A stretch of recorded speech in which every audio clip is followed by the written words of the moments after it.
I never expected to find love in my therapist's waiting room. And I never expected the man I found there to be sitting on the other side of the courtroom. This is the story of my divorce and everything I didn't see coming. My name is Claire, and I want to start before the courtroom, before the waiting room, before any of it. I want to start with who I was, because that matters. Because the woman who walked into that courtroom had been disappearing for 11 years. And most days, she had not even noticed. At 22, I had a plan, a real one. A career in finance that I had worked towards since university. Internships, late nights, a reputation I had built from nothing.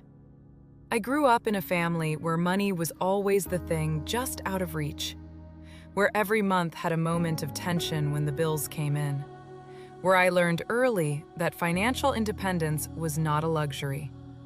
It was the difference between having choices and not having them. So I worked hard, the kind of hard that does not leave much room for anything else. I had a plan, and I was executing it. I was ambitious in a way that made people uncomfortable. I liked that. I liked knowing exactly where I was going. I liked the version of myself that was building something. By 24, I had a salary I was proud of, a team I was beginning to lead, a professional identity I had constructed entirely by myself. I had not yet learned that other people can quietly dismantle what you build while you are too busy building to notice. I met Richard at 24. He was 28, a promising young businessman, the kind of man who walks into a room and immediately understands its dynamics, who moves through the world like it was designed for him, who has never had to fight for the space he takes up. He pursued me, relentlessly. Not in a desperate way, in a deliberate way, like I was something worth acquiring. He called every day. He showed up at places he knew I would be. He sent flowers on a Tuesday for no reason. He remembered everything I told him and brought it up later in ways that made me feel seen. At the time, that felt like love. Now I understand it differently. He didn't fall in love with me.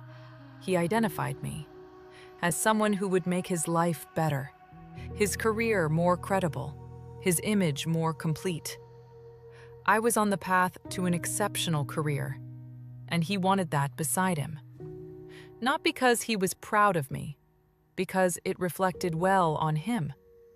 There is a difference between those two things. I did not see it for a long time. We got married when I was 26. A beautiful wedding, the kind you plan for months, the kind that looks perfect in photographs, the kind where everyone tells you how lucky you are. I believed them. 3 months after the wedding, he sat me down. "I want to start a family," he said, "and I want you home for that." I remember the way he said it. Not like a question, like a conclusion he had already reached. Like my answer was a formality. I remember asking him why it had to be me, why I was the one who would stop working. He had an answer ready. He always had answers ready. He talked about the importance of a present parent in the early years, about how his own mother had stayed home and what that had meant to him, about how my career would always be there, about how this was a season, not a sacrifice. I told myself it was love. I told myself it was a season.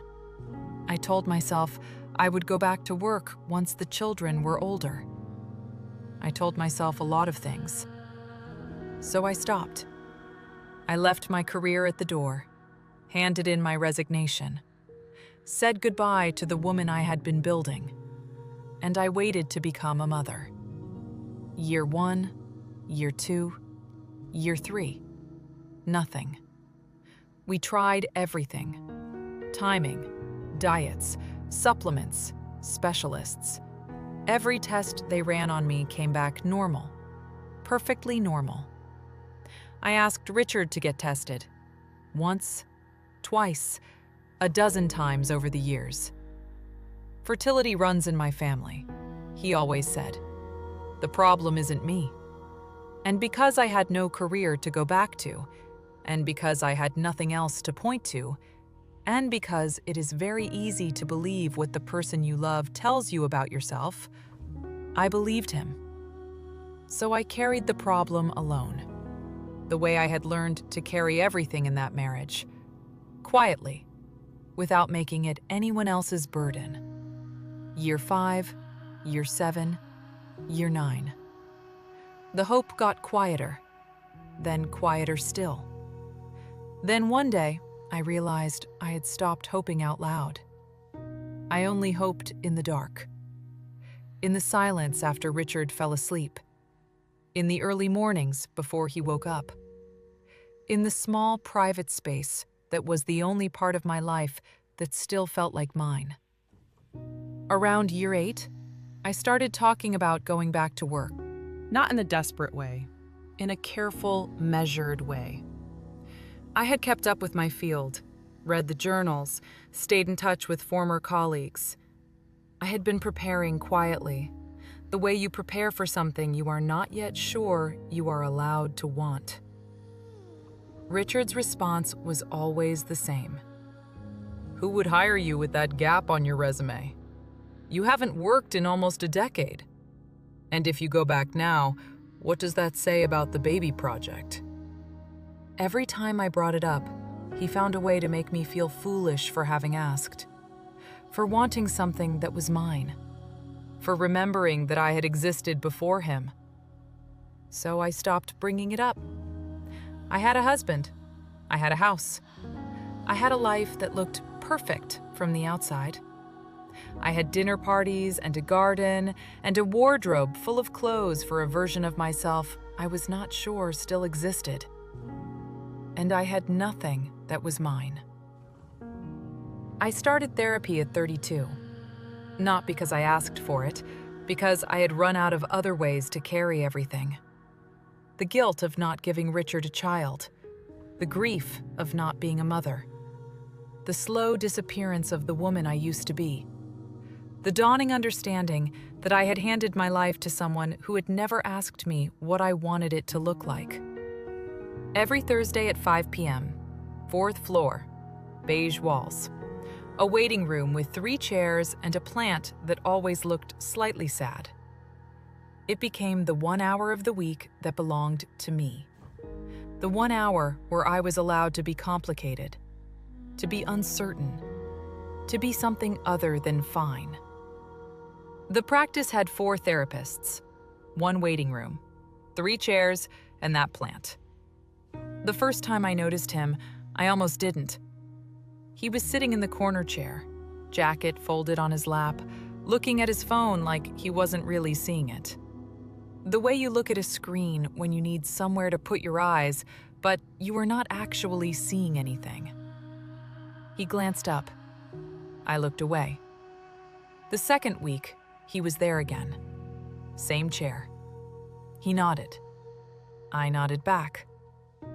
The third week, he smiled. Small. The kind that doesn't ask for anything in return. The kind that says, I see you. That is all. I thought about that smile on the drive home, then felt guilty for thinking about it. Then thought about it again anyway. Weeks passed.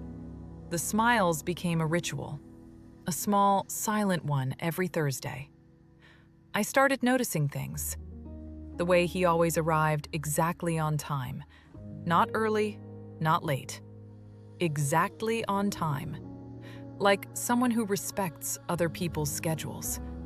Like someone who was raised to understand that punctuality is a form of care. The way he always held the door for whoever was leaving, even when he had just sat down. Even when it was inconvenient. The way he looked tired sometimes. A specific kind of tired. The kind that comes from carrying something heavy for too long. Not the tired of too much work. The tired of too much pretending. I recognized that kind of tired. I had been wearing it for years. I started looking forward to Thursdays in a way I couldn't explain. Not because of therapy, because of the waiting room. I told myself it was nothing. Just a familiar face in a difficult season. Just a small comfort in a life that had very few. But I started choosing my Thursday outfits a little more carefully. And I caught myself doing it. And I felt ridiculous, and I did it anyway. One Thursday, he arrived after me. He was holding 2 coffees. He stopped when he saw me. Hesitated for just a second. The way you hesitate when you have planned something and are suddenly not sure it was a good idea. Then quietly placed 1 cup on the small table beside my chair. "I always over-order when I'm anxious," he said. I laughed. It surprised me. I hadn't laughed in weeks. Not the real kind. Not the kind that happens before you can stop it. We talked for the first time that day. About nothing important. The weather, a book I was reading, a terrible film he had watched the night before. No names, no context, no history between us. Just 2 people in a waiting room, having the most effortless conversation I had had in years. There is something about talking to a stranger who has no expectations of you, no version of you they need you to maintain, no history that needs to be honored or managed. You can just be whoever you are in that moment. I had forgotten what that felt like. Richard had always needed me to be a specific thing, and I had been so busy being that thing, I had forgotten there were other versions of me. The week after, I brought cookies, homemade. I told myself it was just something to do, stress baking. He looked at the box, then at me. "You baked?" "Stress baking," I said. He smiled, the real kind this time, the kind that reaches the eyes, the kind that you cannot manufacture. We still didn't exchange names. It felt like an unspoken agreement. Names meant context. Context meant real life. And real life was exactly what we were both trying to recover from. In that waiting room, we were just 2 people, both carrying something, both learning to set it down for an hour. Both, I would later understand, more lost than we appeared. Months passed like this. Coffee, cookies, conversations about nothing. Smiles that lasted a little longer each week. A warmth that grew so quietly, I did not notice how much space it was taking up, until it was the thing I looked forward to most. Then, one Thursday, as we were both leaving, he held the door. "Same time next week?" he said. "Same time next week," I said. I walked to my car, and I sat there for a moment before starting the engine. I was 33 years old. I had been invisible for so long, I had forgotten what it felt like not to be. And a stranger in a waiting room had just made me feel like I existed again. I got home that Thursday to find Richard already there. That was unusual. He was never home before 8. He was sitting at the kitchen table, not working, just sitting, hands flat on the table, like someone who had rehearsed what they were about to say. I knew before he spoke, the way you sometimes know things before they are said. Your body understands what your mind is still refusing. "I can't do this anymore," he said. I put my bag down. I sat down across from him. I did not say anything. "Every morning I wake up and I'm not a father," he said. "Every morning, that's the first thing I feel. And I've been feeling it for 7 years." He paused. "I want to give myself a chance to have the family I always dreamed of." I already knew what was coming. But I let him say it, because I think I needed to hear it said out loud, to make it real, to stop being something I was afraid of and become something I could actually respond to. "Her name is Candace," he said. "She's 23. She wants children. She's ready to do whatever it takes." 23. I was 33. As if a decade was the reason we had never conceived. As if I hadn't spent years believing it was my fault. As if he had never refused to get tested. As if I had not given up my career, my ambition, my independence for the specific purpose of building the family he was now leaving me to find elsewhere. I didn't scream. I didn't cry. I just looked at him. "It's not like I don't still have time," I said. My voice was very quiet. He didn't answer that. He didn't have to. His silence said everything. That he had already decided. That this conversation was not a negotiation. That I was being informed, not consulted.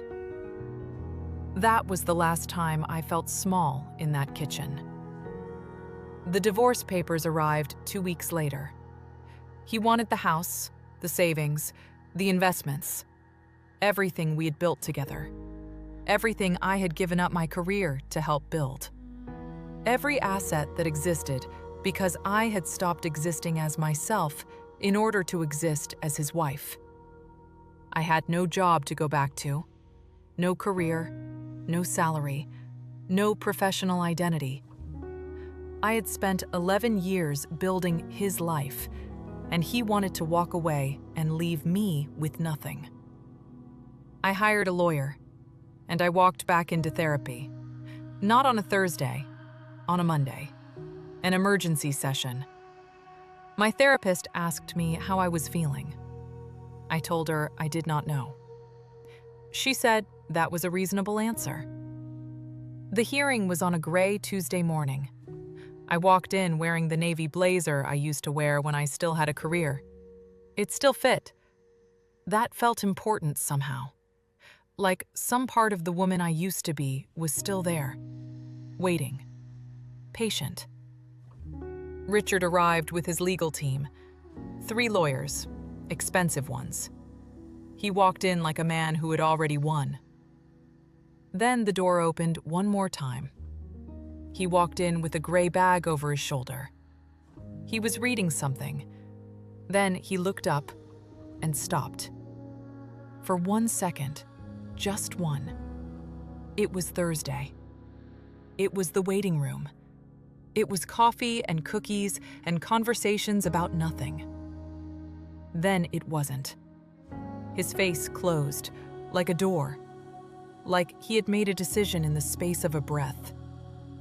He sat down across from me, opened his files, and became someone I didn't recognize. Cold, sharp, precise. Every question designed to minimize me. Every argument designed to take from me. He was good at his job. Devastatingly good. And I sat there thinking, this man brought me coffee. This man smiled at my cookies. This man made me feel seen for the first time in years. And now, he is trying to destroy me. I made it through the hearing. I didn't cry until the parking garage. Then I drove. Not home. I couldn't go home. Home was the house Richard wanted to take. Home was 11 years of a life that was ending. Home was the kitchen table where he had sat and informed me that I was no longer enough. I drove to the therapist's office. It wasn't Thursday. I didn't have an appointment. I just needed somewhere to go. Somewhere that felt like mine. He was already there, sitting on the floor outside the door, back against the wall, eyes closed. He heard me and looked up. "I knew you would come here," he said. I didn't say anything. He stood up slowly, took one step toward me, and I let him. That was our first kiss, outside a therapist's office, on a day that had broken me, by the man who had helped break it. Nothing about it made sense, and yet it was the first thing in months that felt real. His name was Simon. He told me everything that night, over coffee, real coffee, at a small cafe 3 blocks from the office.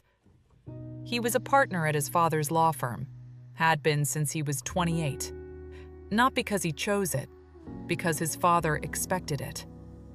His father had built the firm from nothing, had spent 30 years making it something, and had always assumed that Simon would carry it forward.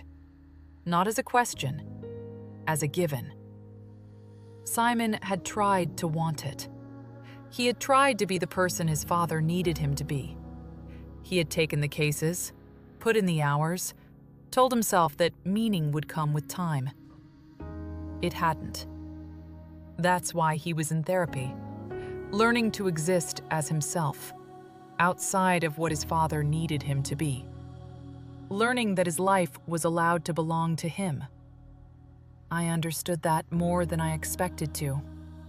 The slow erosion of a self in service of someone else's vision of your life. We had both been living versions of ourselves that belonged to other people. Then, he told me Richard was one of their biggest clients, the one who kept the firm running, the one his father would never risk losing. He had recognized me the moment he took the case, weeks before the first hearing. He had said nothing. Why? I asked. Because I didn't know what to say. And because the moment I said it out loud, everything would become real. I understood that too. The way you can hold something at arm's length for as long as you do not name it. The way naming changes everything. We started meeting in secret, always far from the office, always careful, always aware of the impossible position we were in. We walked along the river on evenings when he wasn't needed at the firm. We sat in quiet cafes on the edges of neighborhoods where neither of us was likely to be recognized. We talked the way we had talked in the waiting room, honestly, without performance. Like two people who had run out of energy to be anything other than what they actually were. He told me about his father, about the years of trying to be enough for a man who measured love in professional achievement, about the cases he had taken that he was not proud of, about the version of himself he saw in the mirror on the mornings when he had done his job too well at someone else's expense. I told him about Richard, about the years of hoping, about the career I had left at the door, about the slow disappearance of the woman I used to be, about the version of myself I was trying to find again every Thursday at 5 p.m. We understood each other in the specific way that people understand each other when they have been through different versions of the same thing. When the details are different, but the feeling is identical. One evening, walking along the river, he stopped. "I can't get you out of my mind," he said. "I've tried. I can't." I believed him, because I felt the same, because I had been trying for weeks to talk myself out of something that did not respond to logic. But every Monday, he was back in that courtroom, fighting for Richard, fighting against me. He would look at me across the table. I would see it, a flash of something. Then the door closing. Then the professional face. Then the arguments designed to take from me the things I had spent 11 years building. I started asking myself a question I didn't want to ask. How many times was I going to love a man who couldn't choose me? Richard hadn't chosen me. He had chosen Candace. Younger, easier, new. and Simon. Simon couldn't choose me either. Every morning in that courtroom, he proved it, in front of a judge, on the record. His silence on the other days did not undo what he did on the courtroom days. I was tired. So tired of being someone's second priority. So tired of making myself smaller so that someone else could feel larger. So tired of waiting to be chosen by people who were always choosing something else. I met him at the cafe one last time. "I can't do this anymore," I said. "Not like this. Not while you're across from me in that room. Not while you keep showing up and then leaving. I can't be something you do between the things that actually matter to you." He didn't argue. He just looked at me. That flash again. But this time, I didn't wait for the door to close. I closed mine first. I walked home, alone. For the first time in a long time, I felt like myself. 2 weeks after I ended things with Simon, I took a test. I don't know what made me take it. Maybe because my body felt different. Maybe because after 11 years of hoping, you learn to pay attention to every small shift. Every morning that feels slightly off. Every moment your body does something unexpected. I sat on the bathroom floor, and I waited.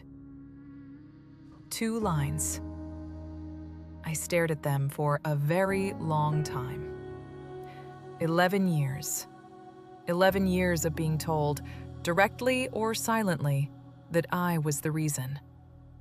11 years of carrying a guilt that was never mine to carry. 11 years of Richard saying, "Fertility runs in my family. The problem is not me."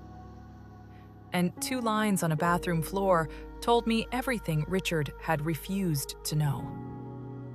The problem had never been me. It had never been me.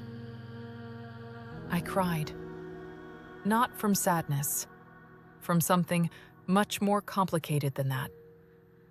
Relief, grief, fear, and underneath all of it, a joy so quiet I was almost afraid to feel it, like something that fragile might disappear if I acknowledged it too loudly. I carried the test in my coat pocket for 3 days, not knowing what to do with it, not knowing if I had the right to show it to anyone, not ready to make it real. I thought about calling Simon. I picked up the phone more than once. I put it down more than once. Because I had ended things for a reason. Because I had decided I was done being someone's second choice. Because I had finally, for the first time in years, chosen myself. And I was not going to undo that just because I was scared. The final hearing was on a Thursday.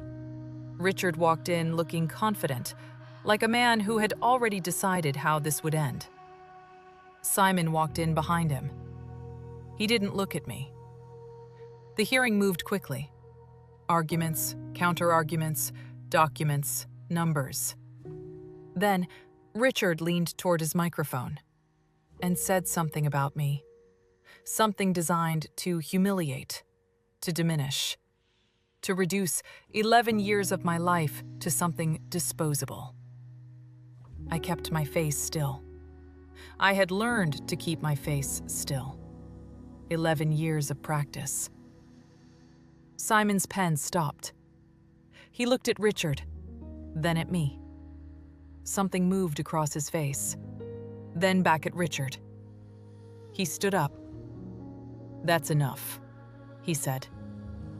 The room went quiet. "Counselor," the judge started. "I said that's enough." His voice was calm, but underneath it, the man from the waiting room. The one with 2 coffees. The one who smiled at cookies. The one who had sat on the floor outside a therapist's office and said, "I knew you would come here." He turned to the judge. "I'm withdrawing from this case, Your Honor." Richard's face went white. Simon closed his files, picked up his bag, and walked out, without looking at me. His father fired him that same afternoon. I heard through my lawyer. He had lost the case, the client, the firm, his father's approval. Everything he had been afraid to lose. Everything that had kept him from choosing. 3 weeks later, with a new lawyer on Richard's side, we reached a settlement. I kept the house. I kept the garden. I kept myself. The day the divorce was finalized, I walked out of the courthouse alone. The air was cold, the kind of cold that reminds you that you're alive, that your lungs still work, that you are still here. I stood on the steps, just breathing.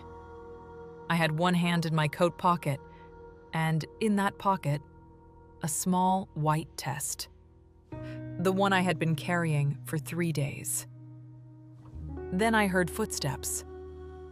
He was standing at the bottom of the steps. Gray bag, 2 coffees. He held one out, said nothing, just waited. The same way he had always waited. Without pressure, without demand. Just there. I walked down slowly, and I held out the test. We stood there, each holding something out toward the other.